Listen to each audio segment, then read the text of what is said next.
Đấy, nó gọi đó. Quay lên đi, quay lên. Lên nữa, cho lên đi. Quay lên rồi. Cứ muốn mới vào thôi. Đây thế nào? Cái máy gì cái kết rác cái Sạc pin vào, sạc pin cho. Vào bà nắng cái rồi.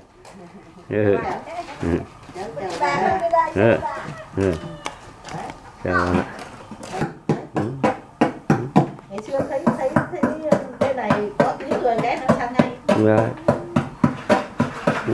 Bây giờ các anh đây mà. Hôm nay nó đi làm.